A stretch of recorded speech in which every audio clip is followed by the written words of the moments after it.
THR terindah saat ini adalah Timnas Indonesia menang melawan Timnas Bahrain. Selamat datang kembali di channel Football News, channel yang senantiasa membahas update-update tentang Timnas Indonesia. Pada konten kali ini sudah jelas dan pasti saya akan membahas tentang kemenangan pertama Patrick Kluivert bersama Timnas Indonesia. Ini adalah 3 poin perdana Timnas Indonesia bersama pelatih barunya. Setelah sebelumnya kita tidak mendapatkan apa-apa, bahkan kita dibantai dengan skor 5-1. Dengan kemenangan ini, maka Timnas Indonesia stay di peringkat keempat dengan 9 poin, berada di bawahnya Arab Saudi dengan 10 poin. Dan dengan kemenangan ini, maka memperbesar peluang kita untuk melaju ke round 4. Kemudian akan bertanding lagi di sana.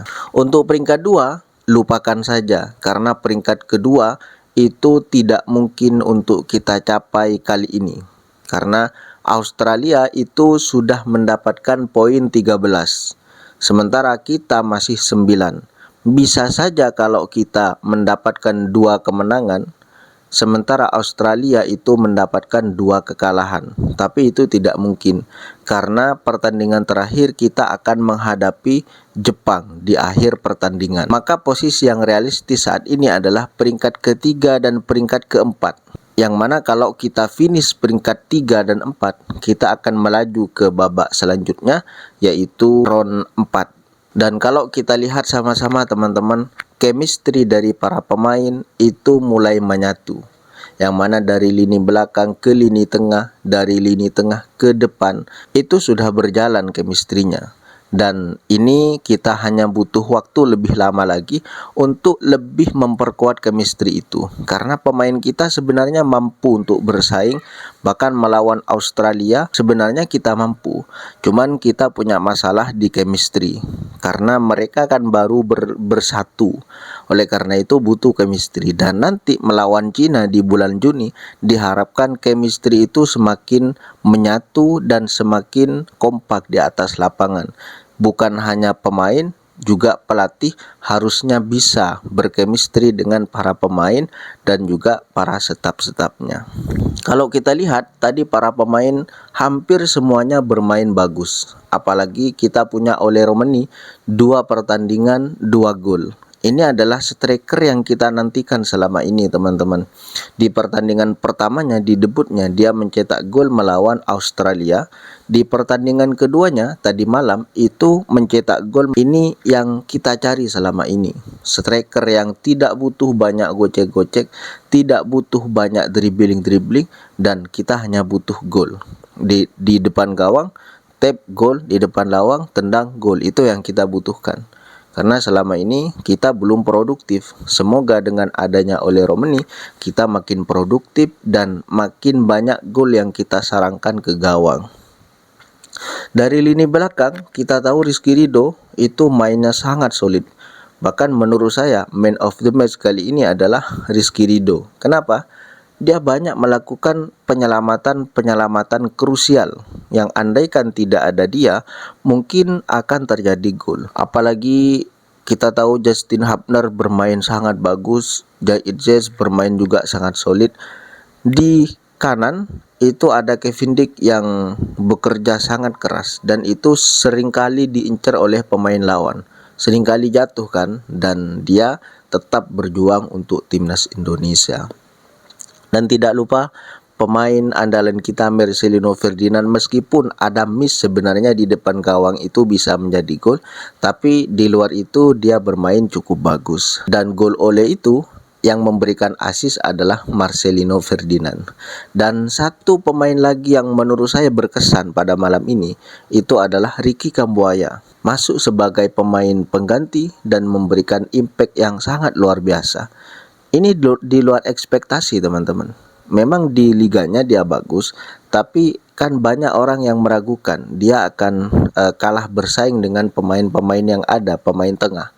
Tetapi tadi malam membuktikan Ricky Kambuaya bisa kok. Andaikan tidak ada yang lain, dia bisa dipasang sebagai starter. Dan hal yang positif teman-teman, kita bisa belajar dari kesalahan melawan timnas Australia kemarin. Apa kesalahan kita? Kesalahan terbesarnya adalah kita hanya ingin menyerang saja, lupa terhadap pertahanan kita. Sementara tadi malam kita membuktikan bahwa kita bisa kok menyerang sambil lalu kita pertahanannya sangat kokoh. Bisa ternyata seperti itu. Dan itu dilakukan tadi malam. Maka oleh karena itu pertahanannya solid, serangannya itu mematikan.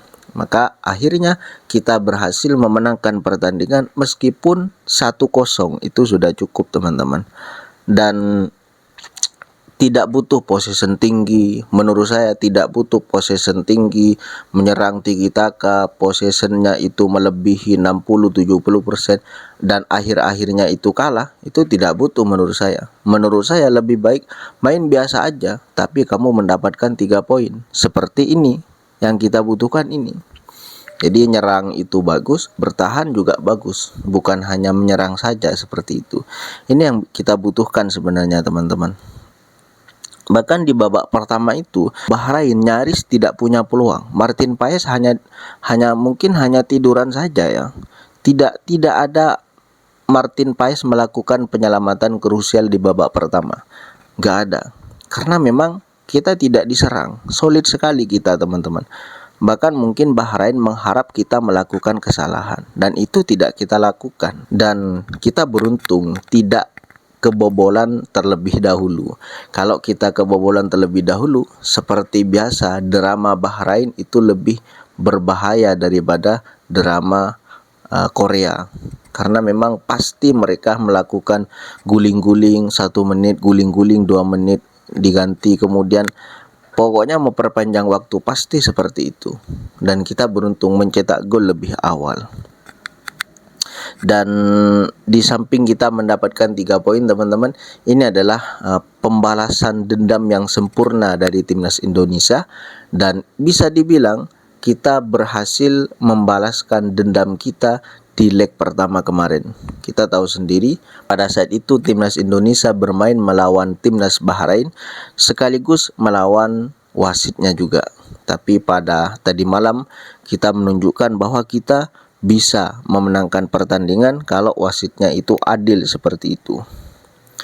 Dan akhirnya apa? Skor itu bertahan sampai akhir laga dan akhirnya kita memenangkan pertandingan, mendapatkan 3 poin di kandang kita sendiri. Dan bisa dibilang ini adalah hadiah THR teman-teman. Kenapa? Karena sebentar lagi kita akan melaksanakan yang namanya Lebaran. Dan biasanya kita mencari THR. THR terindah saat ini adalah timnas Indonesia menang melawan timnas Bahrain. Dan kita patut bersyukur dan patut bahagia teman-teman. Harus tetap mensupport semua pemain dan para pelatih dan juga PSSI. Kalau perlu kita kritik, ya kita kritik. Kalau perlu kita puji, ya kita puji. Bagaimana menurut teman-teman? Silahkan komentarnya di bawah. Buat kalian yang baru bergabung di channel ini, selamat datang dan selamat bergabung. Kami ucapkan salam kenal, boleh bantu subscribe, like, dan share-nya. Semoga channel ini semakin berkembang dan semakin bermanfaat. Thank you.